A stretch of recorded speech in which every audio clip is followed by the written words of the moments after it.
Eu agradeço imensamente a minha querida Maria Cândida Rosinha por tão expressivo convite para vir apresentar um autor que é a minha referência faz muitos anos. O professor Nova acabou de me dizer que faz uma apresentação bem pequenininha. E eu fiz isso, porque eu não quero roubar o tempo que nós vamos ter com ele. Eu quero agradecer, em nome dos organizadores do evento, dos participantes, em meu nome, a oportunidade de dialogar com um autor tão expressivo e significativo no avanço da educação e da formação de professores em Portugal e no Brasil, e em muitos países. O professor Dr. Antônio Manuel Seixas Sampaio da Nova realizou o doutorado em Ciências da Educação na Universidade de Genebra, em História Moderna e Contemporânea, em Paris, na Universidade de Sorbonne. O currículo dele é imenso, acho que é isso que ele ficou com medo, que eu ficasse declinando todos os livros e todos os títulos. Mas eu escolhi, focalizadamente, esses dois, que já são, por si só, extremamente expressivos. O professor Novo atua como professor catedrático do Instituto de Educação do Estado de Lisboa, foi reitor nessa universidade e continua sendo reitor honorário da mesma universidade. Foi candidato independente às eleições presidenciais de 2016 e obteve expressiva votação em Portugal. Nesse momento, peço licença à plateia e fico tentada a registrar meu primeiro encontro com o professor Antônio Nova, em 1992, no doutorado da PUC de São Paulo, no qual eu tive o privilégio de conviver com Maria Cândida, e nesse momento eu tive acesso à obra que coordenou os professores de sua formação, que foi um divisor de águas na concepção dos formadores no Brasil. Creia em nós, que estamos aqui pesquisando formação, que você sempre agiu como um ícone e que foi muito relevante para mudar a concepção da formação que superasse a visão de capacitação e de treino. Acredito que sua influência foi relevante e significativa para muitos professores e também para mim, que passei a trabalhar com uma visão de processo, que me levasse ao locus da escola e que eu fizesse uma formação com os professores e não para os professores. Na época, nem o editor queria colocar essa denominação no livro originário da minha tese. Insisti e, de lá para cá, dialogamos com o professor Nova e outros tão relevantes autores, portugueses e nossos parceiros de coração e de competência, e no sentido de transformar, que vai muito além do capacitar e do treinar. Recentemente, tive o prazer de ver um vídeo do professor Nova sobre o significado de gratidão, no qual ele toma a expressão de gratidão a partir de São Tomás. Lembrando já, né?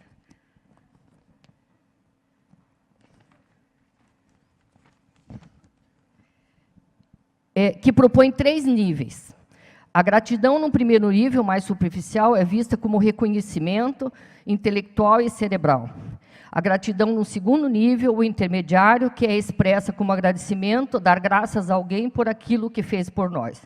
A gratidão no terceiro nível, mais profundo, que é o nível do vínculo, é que nos sentimos vinculados e comprometidos com as pessoas.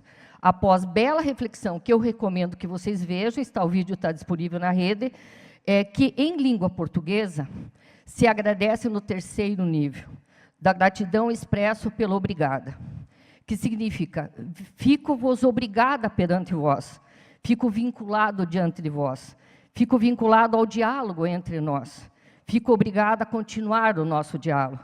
Quero, então, em nome dos organizadores, meus colegas e participantes, lhe expressar gratidão no terceiro nível.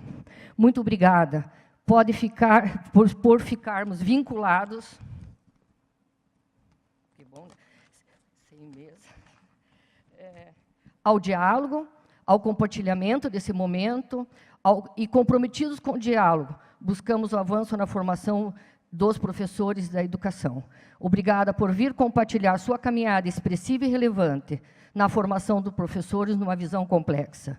Nesse momento, passo a palavra ao professor Antônio Nova para realizar sua palestra intitulada Educador que necessitamos para uma cidadania planetária. Muito obrigada.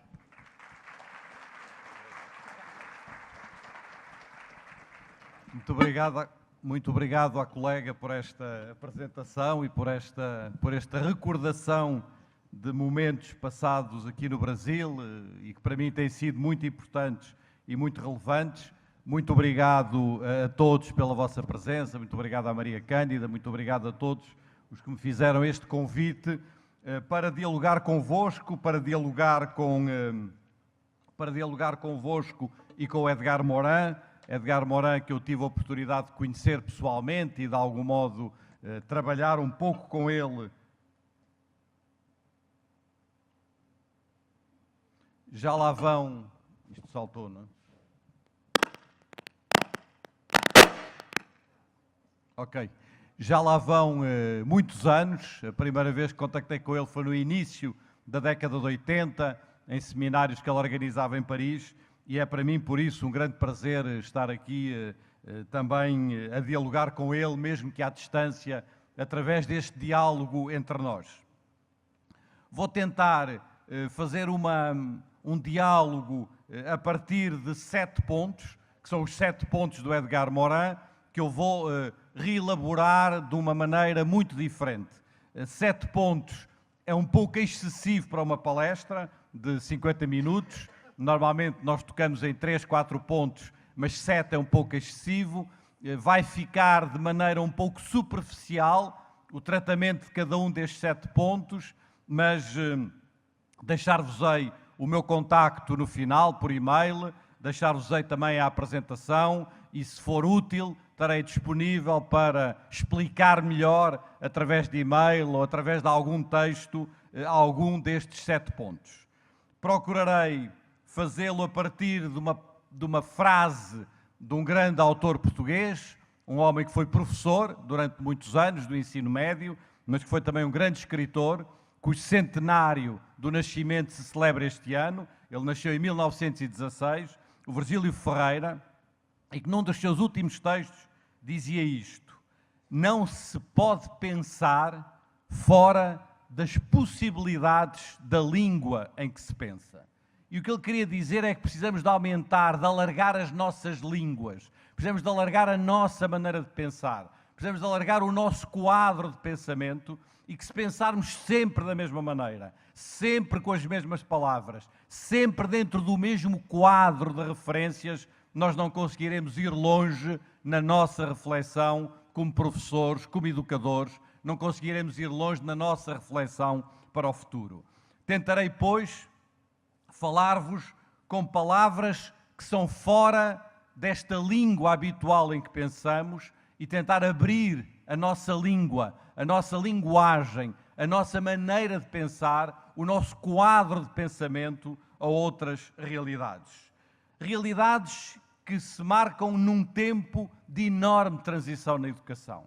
Tudo o que eu vos vou dizer tem como referência que estamos hoje, a nossa geração, aqueles e aquelas que estão agora aqui sentados nesta sala, são a geração de uma enorme mudança na educação. A educação, diluei mais tarde, a escola, tal como a conhecemos, foi criada há 150 anos. Ela foi criada num determinado modelo que prevalece até aos dias de hoje. É este modelo que durante o tempo, durante a vida das pessoas que estão nesta sala, se vai alterar radicalmente. A escola, a educação, não será a mesma daqui a 20 anos do que é hoje. Estamos a falar de uma mudança e de um tempo histórico de transição como não conhecíamos desde o século XIX. Houve muitas mudanças, houve muita pedagogia, houve muitos autores, houve a pedagogia nova, as pedagogias não diretivas, houve os Piagets, houve muita gente que alterou muita coisa, mas não haverá nenhuma mudança com tão grande significado como aquela que terá lugar no tempo das nossas vidas e no tempo da nossa geração aqui presente nesta sala. E é por isso que a nossa geração tem de estar à altura deste tempo de mudança, que é um tempo de mudança profundo na área da educação, e é isso que eu procurarei argumentar convosco. Um tempo de transição na educação, mas também um tempo de transição na nossa concepção do mundo, na nossa concepção da Terra, na nossa responsabilidade humana. na percepção de que hoje o local é o mundo, que hoje já não há local e global, global e local, e nacional e local e global. Não, hoje o local é o mundo, o nosso local de pertença é o mundo, e é isso que faz sentido com o trabalho que fizeram ao longo deste Congresso, da ideia de uma cidadania planetária, de uma consciência planetária, de uma consciência humana, de que tantas vezes nos fala o Edgar Morin. E é justamente a partir desta obra de referência do Edgar Morin, para todos que são da educação, os 7 saberes necessários à educação do futuro, que eu procurarei falar-vos de 7 coisas, 7 apontamentos. São apontamentos breves, são apontamentos que eu não poderei desenvolver devidamente, mas, como vos disse, que estarei disponível para desenvolver convosco, seja através de e-mail, seja através de alguma outra forma de diálogo depois desta conferência. Porque, como recordava muito bem a nossa colega, vir falar com alguém é criar um vínculo com esse alguém. Não podemos vir falar e ir embora. Não podemos vir falar e desaparecer. Isso cria-nos uma obrigação de continuar esta conversa e este diálogo, e é por isso que vos deixarei os meus contactos no final. Farei estes 7 saberes necessários à educação do futuro, tentarei traduzi-los do ponto de vista dos educadores, e por isso o subtítulo desta minha intervenção é 7 disposições necessárias ao educador do presente. Ao educador do presente no sentido do futuro presente, do futuro que já é presente, não desse futuro quimérico, não desse futuro distante, não desse futuro que parece que nunca acontece, mas do futuro presente, do futuro que já está presente nas nossas vidas. Poder falar-vos-ei então destas 7 disposições, sabendo que é conversa a mais apenas para uma palestra, mas deixar-vos-ei esses apontamentos. E procurarei fazê-lo, como tantas vezes digo, quando me dirijo aos colegas brasileiros, tentando falar pausadamente e devagar, que é uma tarefa muito difícil para um português, não é? Como vocês sabem, não é? Mas tentarei martelar as palavras. Eu estou aqui a falar a metade da velocidade a que falo normalmente, não é? E, portanto, estou aqui como se estivesse num carro a frear constantemente, a pôr os pés nos freios, não é? Porque tantas vezes eu tenho dito que as coisas que nos deixam mais perturbados ou perplexos aqui no Brasil é justamente esta relação, às vezes difícil, com a língua, que é a nossa língua comum, mas que às vezes não parece, não é? E são tantas as histórias que eu tenho. Ainda ontem tinha ido à sala da organização para imprimir, enfim, os apontamentos desta palestra, e estavam lá 3 ou 4 estudantes, de Estácio, creio eu, que me pediram, que queriam um depoimento. Então vieram ter comigo e disseram: o senhor é estrangeiro, é brasileiro? Eu disse: não sou, com este mesmo português. Então é estrangeiro. Eu disse: sim, sou estrangeiro. Então habla espanhol. Eu digo: não hablo espanhol. Que pena, então não podemos recolher o depoimento. E a conversa teve ali uns minutos, não é? Em que a pessoa estava, enfim, foi o que, há cerca de uns 2 anos, eu digo isto muitas vezes porque foi uma expressão que me marcou muito. Há cerca de uns 2 anos, eu estava em Brasília e vim com um taxista do aeroporto até ao hotel. Foi uma longa conversa, na altura era a altura da Copa do Mundo, então viemos conversando sobre a Copa do Mundo e no final, e a conversa foi muito agradável, e no final o taxista, quando deixou no hotel, disse: Malho, quero dizer-lhe uma coisa, eu gostei muito desta conversa, foi uma conversa muito agradável e foi muito simpático falar com o senhor. E disse: olha, muito obrigado. E depois acrescentou: olha, e deixe que lhe diga uma coisa, o senhor, para um estrangeiro, até que não fala muito mal português, não é? E, portanto, enfim, eu espero que vocês que vocês possam dizer a mesma coisa que este taxista, não é?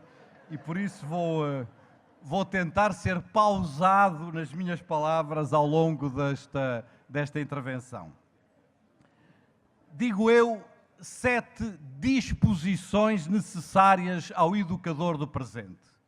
E logo nesta palavra, disposições, vai uma tomada de posição. Eu não falo de competências, eu não falo de capacidades, eu não falo de saberes nem de conhecimentos, eu falo de disposições.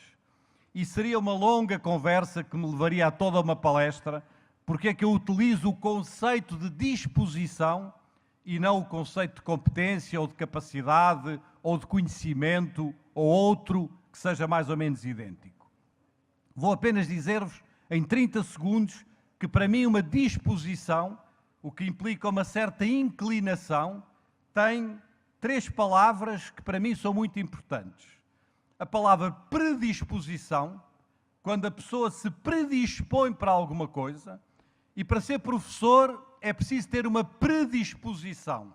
Não é professor quem quer, nem todos podemos ser professores, nem todos devemos ter acesso a cursos de formação de professores, nem todos devemos ter acesso a esta profissão, como nem todos devem ter acesso a ser médicos ou a ser engenheiros ou outra coisa qualquer. É necessária uma predisposição para esta profissão e essa predisposição tem de ser objeto de uma análise fina do ponto de vista do recrutamento dos professores.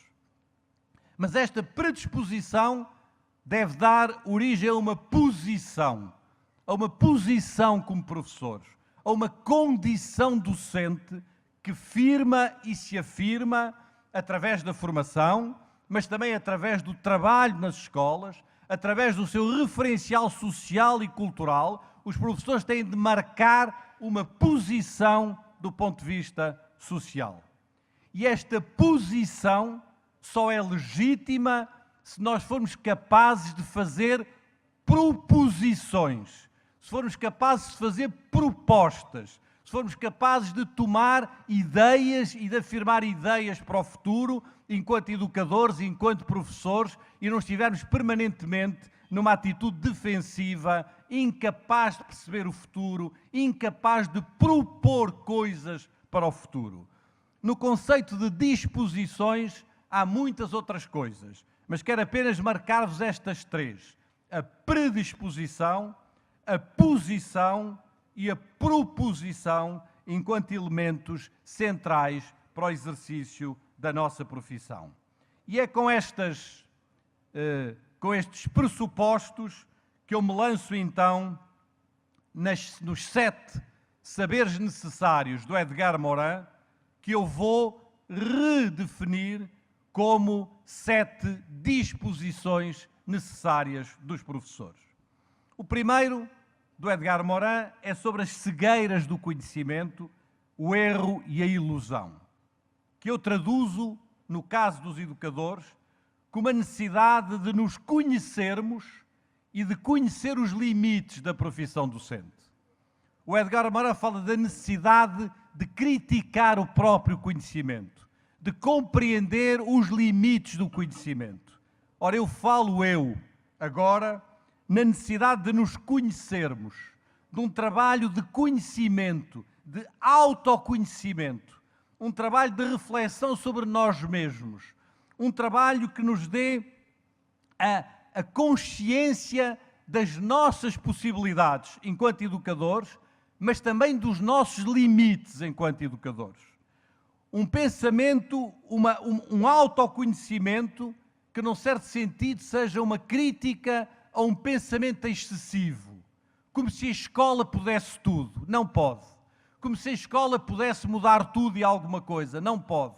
Temos de fazer uma crítica a esse pensamento excessivo, a essa ideia excessiva de escola, de uma escola que pode muito, de uma escola e de uma educação que é fundamental, mas não acreditemos que ela pode tudo. Isso foram sonhos de há 100 anos e foram sonhos excessivos que muitas vezes colocaram a escola e os professores numa situação particularmente difícil, não é? Nós achamos que podíamos tudo, que podíamos resolver os problemas todos da sociedade, que podíamos resolver os problemas todos das nossas crianças. Não podemos e temos por isso que fazer um trabalho de autoconhecimento e de conhecimento sobre os limites da nossa profissão, uma consciência dos limites do nosso trabalho, porque só se tivermos consciência dos nossos limites é que podemos ter, ao mesmo tempo, consciência da nossa força e da nossa capacidade para agirmos do ponto de vista profissional. A minha primeira disposição é uma disposição que acentua o autoconhecimento, que acentua a capacidade crítica dos nossos limites, sem nos deixarmos embarcar em ilusões, sem nos deixarmos embarcar em ilusões excessivas sobre aquilo que podemos e sobre aquilo que não podemos. É esta capacidade autorreflexiva que hoje é central para os professores e que hoje devia também ser central em qualquer programa de formação de professores, fosse ele qual fosse, é esta capacidade autorreflexiva que define, a meu ver, a primeira das disposições necessárias ao educador do presente. E depois, diz-nos o Edgar Morin, é preciso estabelecer os princípios do que ele designa pelo conhecimento pertinente. O conhecimento pertinente, no Edgar Morin, é um conhecimento intermédio. É um conhecimento que é científico, mas que não é apenas científico. É um conhecimento que é teórico, mas não é apenas teórico. É um conhecimento que resulta do estudo, da reflexão, mas de uma reflexão situada, de uma reflexão contextualizada, de uma reflexão que tem também que incorpora dentro de si uma capacidade de responsabilidade do ponto de vista social e do ponto de vista humano. Traduzo eu para os educadores a necessidade para os educadores de construir o conhecimento pertinente da profissão. E o que é o conhecimento pertinente da profissão? É um trabalho de reflexão sobre a própria profissão. É um trabalho de reflexão sobre a própria experiência. E digo bem, é um trabalho de reflexão sobre a experiência. A experiência, por si só, não forma ninguém. O chão da escola, por si só, não forma ninguém. A rotina diária, por si só, não forma ninguém. O que forma é a capacidade de refletirmos com os outros sobre o chão da escola, sobre as nossas práticas, sobre as nossas realidades. O conhecimento pertinente da profissão, esse conhecimento profissional docente, é mais do que o conhecimento teórico das disciplinas, ainda que o conhecimento teórico das disciplinas seja muito importante. É mais do que o conhecimento prático do trabalho nas escolas, ainda que o conhecimento prático seja muito importante. É mais do que o conhecimento das teorias pedagógicas ou dos fundamentos da educação, ainda que as teorias pedagógicas sejam muito importantes. É mais do que o conhecimento da psicologia da criança e do estudo das crianças e do seu desenvolvimento, etc., ainda que a psicologia das crianças seja muito importante. É qualquer coisa que nasce de um conhecimento com os outros, de um conhecimento feito na dimensão coletiva, colaborativa, cooperativa, um trabalho de conhecimento que se faz com os outros a partir da reflexão com os outros. É a ideia deste cruzamento, deste entrelaçamento que dá origem à possibilidade de construir este conhecimento. E a nossa profissão não existirá para o futuro, não terá futuro se não for capaz de construir as bases deste conhecimento pertinente do ponto de vista profissional. Se continuarmos dominados ou apenas por um conhecimento do conteúdo, ou apenas por um conhecimento das teorias pedagógicas, ou apenas por um conhecimento das teorias psicológicas, se continuarmos dominados por esse conhecimento e não formos capazes de trazer cada um destes conhecimentos para dentro da profissão e para dentro de um conhecimento pertinente da profissão, não conseguiremos encontrar as bases do que é a educação do futuro. Isto, já muita gente o disse no passado, mas infelizmente nem sempre temos sido capazes de o concretizar em medidas, em políticas, em estratégias. É por isso que acompanhei nos últimos anos com muita atenção e acompanho hoje com muita inquietação e com muita preocupação um programa, entre outros, que vocês realizaram aqui no Brasil, o programa PIBID, que de algum modo procurava lançar as bases disso, as bases de uma formação entrelaçada com a profissão, de uma formação cruzada com a profissão e, a partir daí, construir outra forma de formar os professores e outra forma de construir um conhecimento pertinente da profissão. Devo-vos dizer, porque vocês aqui no Brasil têm uma coisa que é, aliás, muito típica de Portugal também, talvez seja uma das nossas heranças, que é uma sistemática desvalorização do que se faz no interior do vosso próprio país. Isto é típico em Portugal, não é? Em Portugal, se alguém quer, se algum intelectual, algum poeta, algum escritor, algum artista quer ter algum reconhecimento em Portugal, a única solução que tem é ir para o estrangeiro, não é? E a partir do estrangeiro ser reconhecido dentro do seu próprio país, não é? E se vos digo isto é porque um programa como o PIBID e a maneira como ele foi lançado, a maneira como ele foi concebido, é um programa praticamente único do ponto de vista mundial e é um programa que não tem nada que se diminuir face a muitos outros programas em muitos outros países. É um programa que teve uma base e um fundamento muito interessante e sobre o qual vale a pena mantermos esta reflexão. Um trabalho sobre o qual está estabelecida essa reflexão sobre a experiência, não a mitificação da experiência, porque a experiência por si só não vale nada. Numa história que eu tantas vezes contei, do John Dewey, e que alguns colegas no final das conferências, quando me enviam e-mails e me dizem: professor, mas em que livro do John Dewey é que vem essa história? E eu de repente já não sei, eu já não encontro esta história no John Dewey, e portanto se calhar a história já é mais minha do que dele, mas enfim, quem conta um conto acrescenta um ponto, não é? E se calhar eu já acrescentei esta história, mas na minha cabeça o John Dewey, no final de uma conferência, teria aberto para a audiência e um colega, um professor da audiência, disse: oh senhor professor, eu gostei muito de ouvir a sua palestra, mas deixe-me que lhe diga uma coisa. Eu sei muito mais de educação e de pedagogia do que o senhor sabe, porque eu tenho 15 anos de experiência como professor, tenho 15 anos de experiência no chão da escola, eu sei muito mais do que o senhor sabe. E o John Dewey terá feito um segundo de silêncio e disse-me, e terá dito a este senhor: admito que isso seja verdade, não ponho em causa o que me está a dizer, mas antes de lhe responder, esclareça-me só uma dúvida. O senhor, quando diz que tem 15 anos de experiência como professor, o senhor tem mesmo 15 anos de experiência como professor, ou o senhor tem apenas 1 ano de experiência repetido 15 vezes, não é?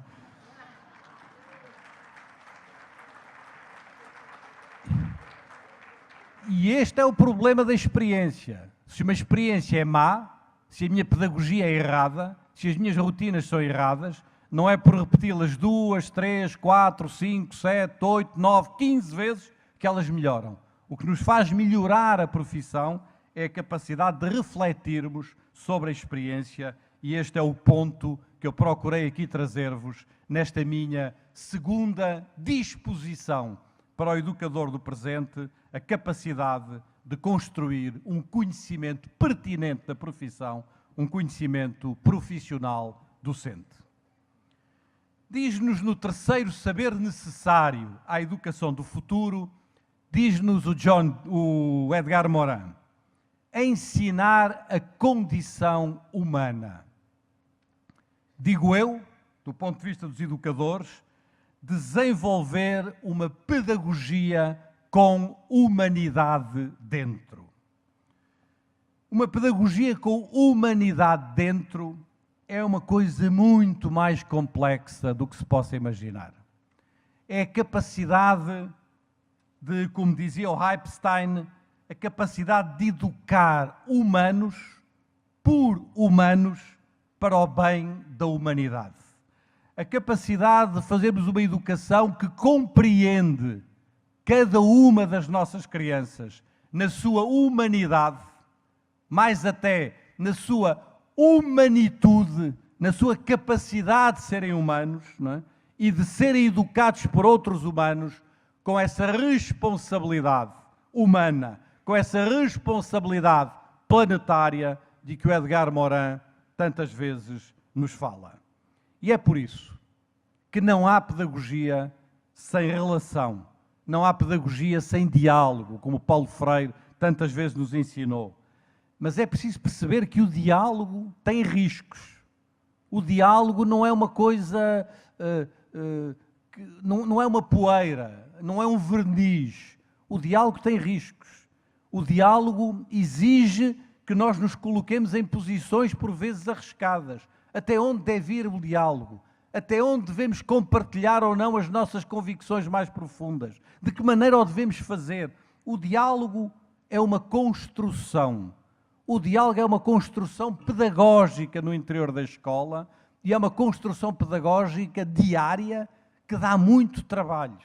Não é sentar-nos à volta de uma mesa e falarmos. Isso é fácil.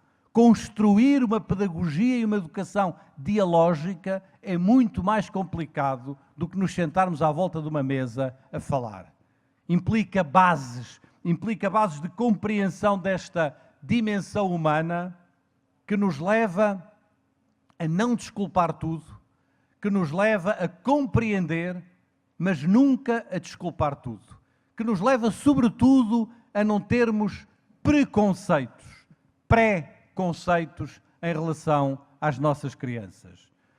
Um professor português que eu não conheci, mas que li muitos textos dele, eu era muito jovem na altura quando ele escrevia, o Severo de Melo, numa das suas crónicas de educação, tem uma frase que eu gosto muito e que eu já citei, em que ele conta o seu dia numa escola.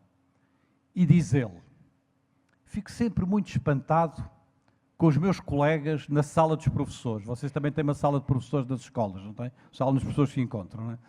Fico sempre muito espantado na sala dos professores, porque quando entro na sala de professores, vejo lá uns tantos colegas num canto da sala que a única coisa que dizem é: os meus alunos são horríveis, os meus alunos são indisciplinados, é impossível dar aulas a estes alunos, isto é uma coisa inacreditável, os pais não os sabem educar, vêm para aqui e eu agora é que tenho que os educar, e eu agora é que tenho que os aturar, isto é uma coisa inacreditável e tal. E eu fico a olhar para eles com um ar meio espantado. Mas depois olho para o outro canto da sala e está lá no outro canto uns tantos colegas a quem eu ouço: ai, os meus alunos são tão bonzinhos, não é? Eu gosto tanto dos meus alunos, os meus alunos portam-se tão bem, os meus alunos são maravilhosos, eu gosto tanto deles, é uma coisa extraordinária. Eu fico a olhar para eles também com um ar desconfiado, não é? E diz o Severo de Melo: olha cá para mim, não me revejo nem nuns nem noutros. Os meus alunos, para mim, não são anjos nem são demónios, são apenas pessoas, e já não é pouco, diz ele, não é? A ideia de que são apenas pessoas e já não é pouco obriga-nos a entrar nesta relação humana que faz da escola um lugar da democracia e da humanidade.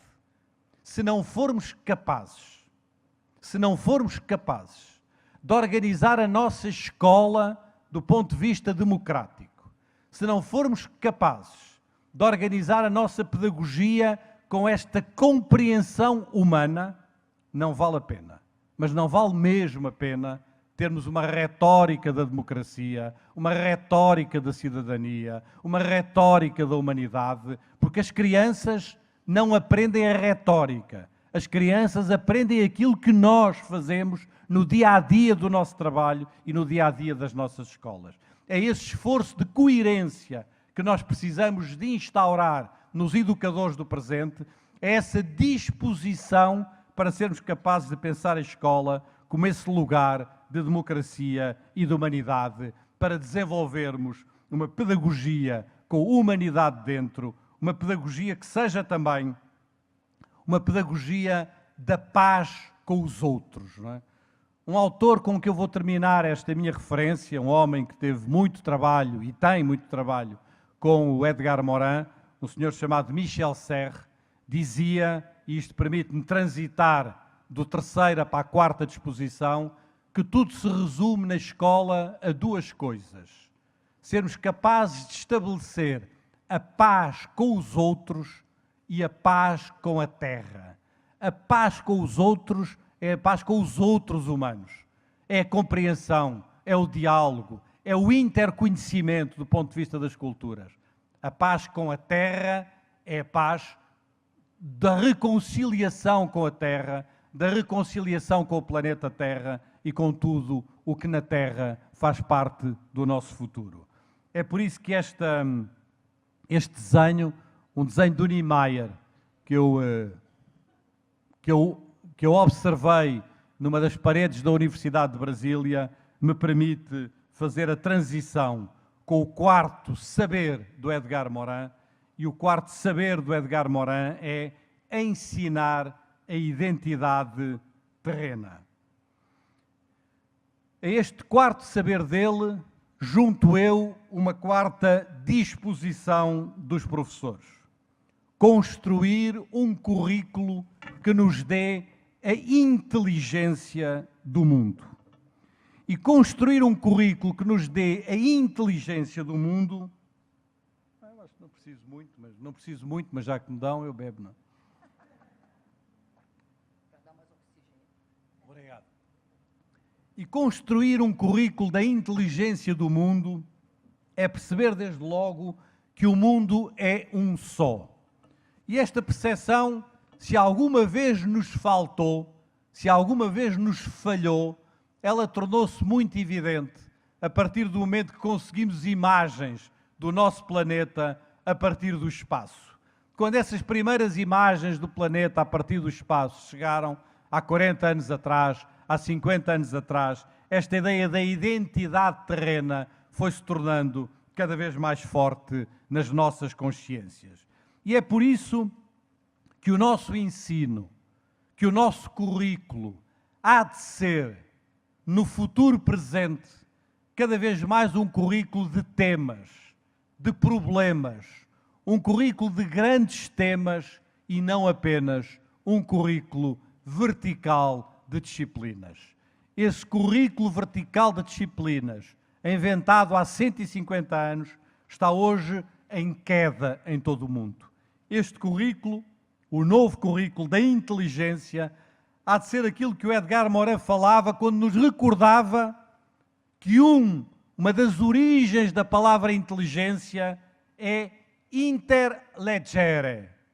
E interlegere quer dizer interligar. A capacidade de interligarmos as coisas. A capacidade de encontrarmos uma convergência entre as coisas para assim sermos capazes de ensinar aquilo que o Olivier Rebull definiu em duas frases, quando ele disse, num livro absolutamente genial, respondeu à pergunta: o que é que se deve ensinar nas escolas? E respondeu: deve ensinar-se nas escolas tudo o que une e tudo o que liberta. E o que une é o que nos une aos outros, é o que nos une às nossas comunidades, é o que nos une às nossas tradições, é o que nos une àqueles que estão próximos, é o que nos une numa determinada relação que é essencial para nos dizermos humanos. Mas se ensinarmos apenas tudo o que nos une, esquecemos de ensinar a outra parte da educação, que é tudo o que nos liberta.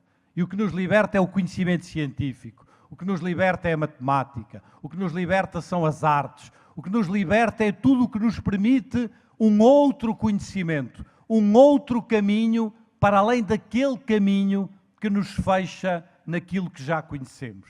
A educação é um trabalho de unir e de libertar ao mesmo tempo. quando só unimos, caímos no risco de fechar as crianças dentro das suas comunidades e culturas de origem. E a educação não é para fechar as crianças nas suas comunidades e nas suas culturas de origem. A educação é para dar às crianças todos os caminhos que elas queiram seguir, sejam eles quais forem, no quadro das suas possibilidades. Não podemos ensinar apenas aquilo que une, temos que ensinar aquilo que une e aquilo que liberta, e aquilo que liberta é esta inteligência do mundo. A inteligência do mundo que está na ciência, numa ciência com consciência, numa ciência que é parte desta responsabilidade que nos tem trazido aqui juntos neste Congresso. E é por isso que os temas, que os problemas, que um currículo de temas, que um currículo de problemas, que um currículo centrado na ideia de que é preciso estudar, que é preciso pesquisar, que não há um conhecimento feito, que é servido, mas que há um conhecimento que se descobre, que se procura, que se constrói, ao qual se dá sentido, ao qual se dá inteligência, se compreende, é central para o educador do presente. Porque quando falamos em problemas e em resolver problemas, perdoem-me este jogo de palavras, quando falamos em problemas e em resolver problemas, na verdade o que nos interessa, do ponto de vista pedagógico, é o que está nesta frase seguinte, que é um jogo de palavras, mas que vocês compreenderão. Não se trata, na escola, de resolver problemas. Trata-se sim de nos resolvermos a nós próprios durante o processo de resolvermos os problemas. Do ponto de vista pedagógico, não me interessa que uma criança resolva um problema. Interessa-me que a criança, no processo de pesquisa e de resolução desse problema, ela própria se resolva, ela própria se encontre, ela própria se transforme. O que me interessa num problema não é a resolução do problema, é a transformação da criança enquanto vai resolvendo esse problema. É isto que eu quero dizer com um currículo da inteligência do mundo, com um currículo que nos traz essa inteligência de interligar, de dar um sentido às nossas aprendizagens. E depois diz-nos o Edgar Morin, um saber enfrentar as incertezas. E isso traduzo eu, estou a olhar para os meus apontamentos e acho que vou ter que ser muito rápido nisto, mas neste quinto ponto. Mas na verdade é um ponto que eu desenvolvi em mais do que um texto e terei todo o gosto em partilhar convosco se me enviarem um e-mail, não é? Que é um texto sobre o problema da pedagogia moderna. Mas, enfim, vou tentar, apesar de tudo, não dizer alguma coisa sobre isto. Que eu traduzo como organizar o trabalho docente como criação.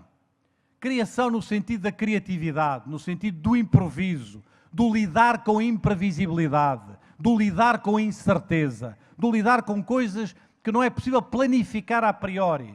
É coisas que temos que estar disponíveis para, naquela altura, resolver. Sair do quadro, sair do nosso quadro mental e sair também do nosso quadro físico de referências. E sair do quadro é, em grande parte, abandonar o quadro negro, não é? Estou a jogar com duas metáforas diferentes, é abandonar o quadro negro. Um quadro, eu tenho textos escritos sobre isto, não tenho agora tempo de desenvolver, que tem muitas características, mas onde nós reconhecemos rapidamente três características. O quadro negro é uma pedra vazia, não tem lá nada dentro, só tem utilidade didática quando o professor escreve nele alguma coisa. O quadro negro é uma coisa fixa a uma parede, e quando se fixou a uma parede, na verdade, quem inventou a escola foi o quadro negro, não é? A escola foi inventada para que lá houvesse quadros negros. E é por isso que as salas de aula são iguais em todo o mundo, que os mobiliários escolares são iguais em todo o mundo, que a dimensão das salas de aula é igual em todo o mundo, porque na verdade ela foi feita para que o quadro negro pudesse ser utilizado. Um objeto fixo contra uma parede que define o espaço da sala de aula. E finalmente, um objeto que por definição define uma pedagogia vertical, uma pedagogia frontal, de um professor transmitindo informação a um aluno. Se vocês mudarem de metáfora do quadro negro para as novas metáforas do tablet ou do iPad, não por razões tecnológicas, a tecnologia não me interessa para nada, mas por razões do que é a nova realidade social e cultural, vocês percebem que o tablet é hoje um elemento cheio de todos os conhecimentos. Onde havia vazio, há agora todos os conhecimentos. Onde havia uma coisa fixa, há agora um instrumento móvel. Onde havia uma pedagogia vertical, há hoje a possibilidade de uma pedagogia horizontal entre os alunos e os professores, entre o que está dentro da sala de aula e o que está fora da sala de aula, entre um conjunto de realidades que vão mudar radicalmente, como eu vos disse no princípio, este nosso modelo escolar que sobrevive há quase 200 anos, mas que vai mudar no tempo das nossas gerações. E é por isso que, mais do que nunca, o trabalho criativo dos professores, o trabalho de improvisação dos professores, o trabalho de capacidade de responder às realidades do dia-a-dia das escolas é absolutamente decisivo. E depois diz-nos, estão a ver que eu estou a acelerar, não é? E depois diz-nos o Edgar Morin, como sexto saber, ensinar a compreensão. E eu traduzo este sexto saber com uma sexta disposição.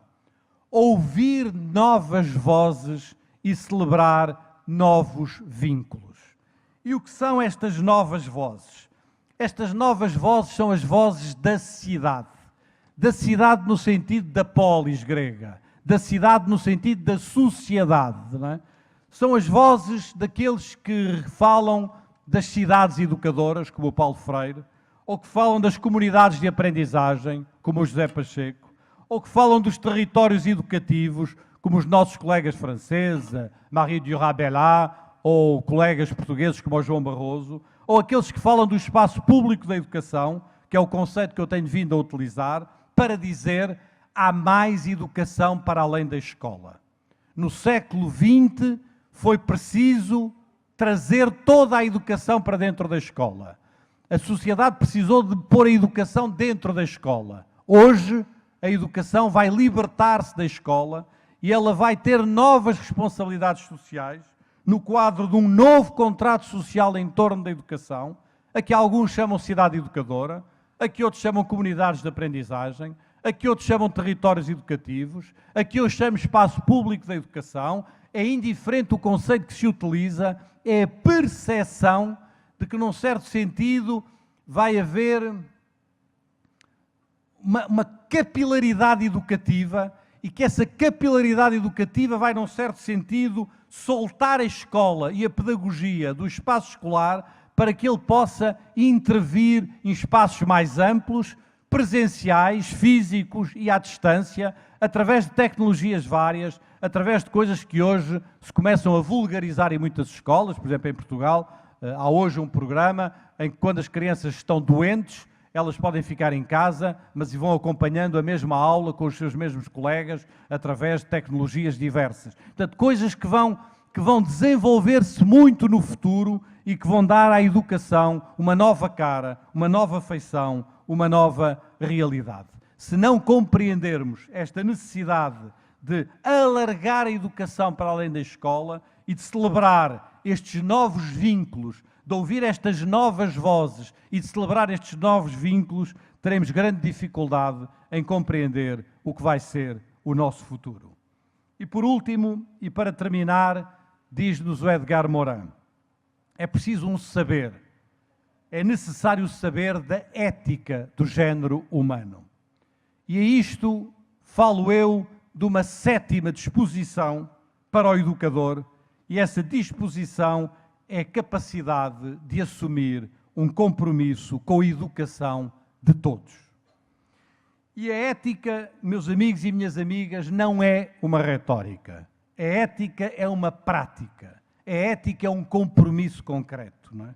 E nós muitas vezes transformamos a ética numa retórica, não é? Num discurso, não é? Numa coisa numa doutrina que se transmite aos outros e não numa prática concreta, num compromisso concreto.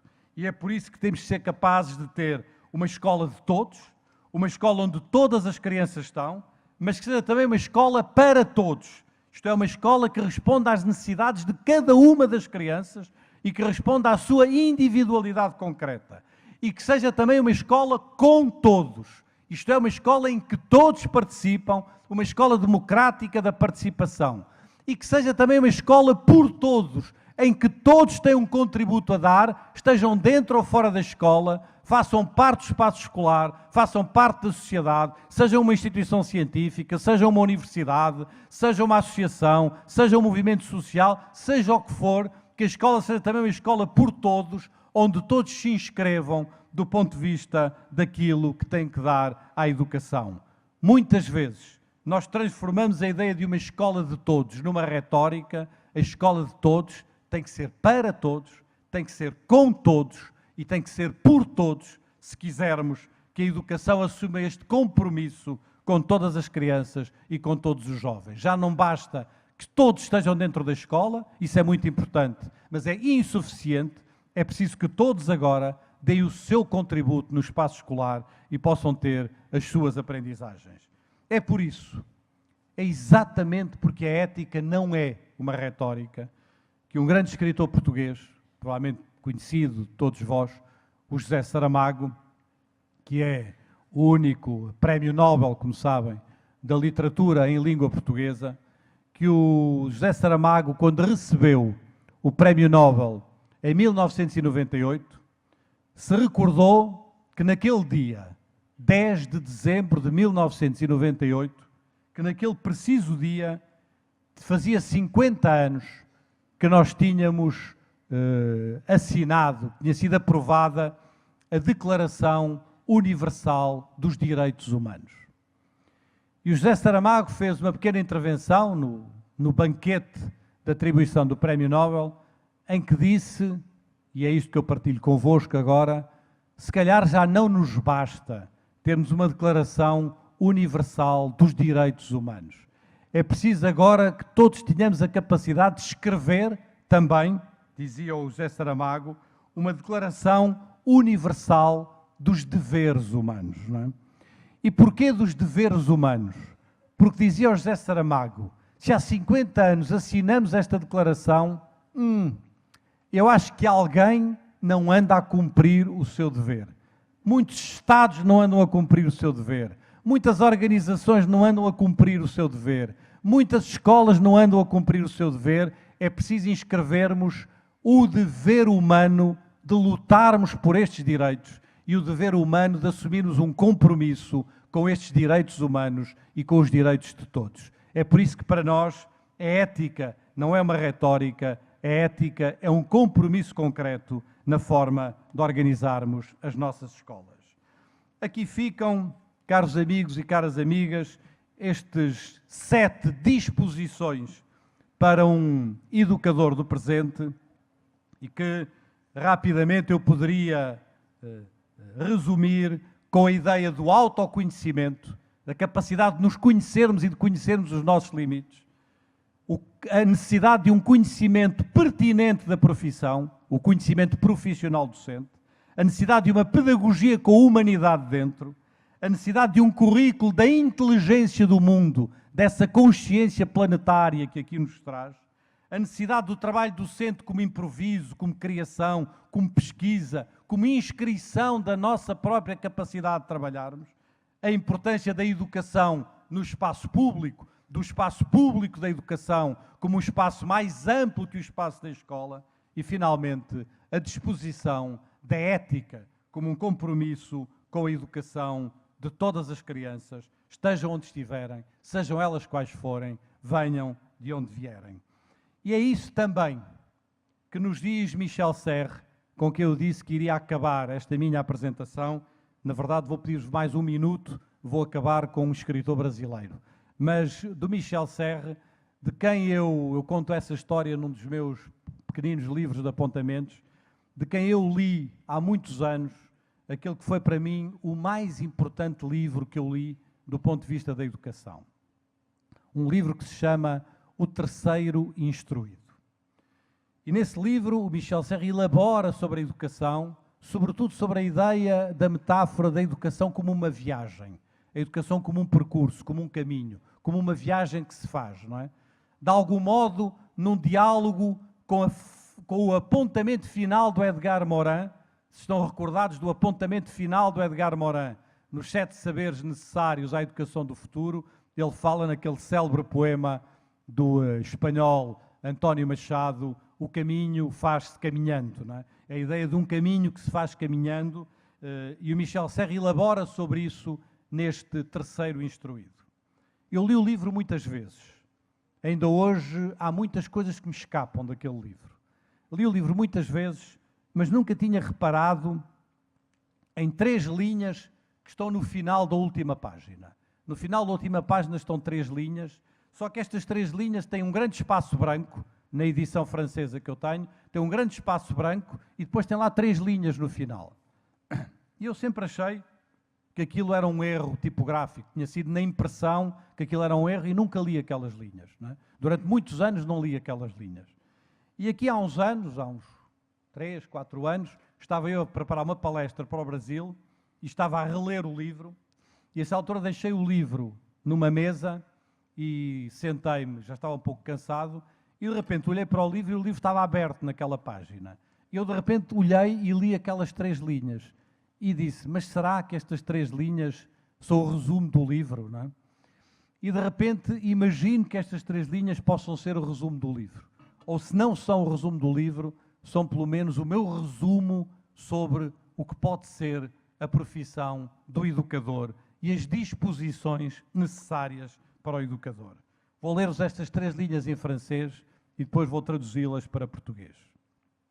René, il connaît. Il a pitié.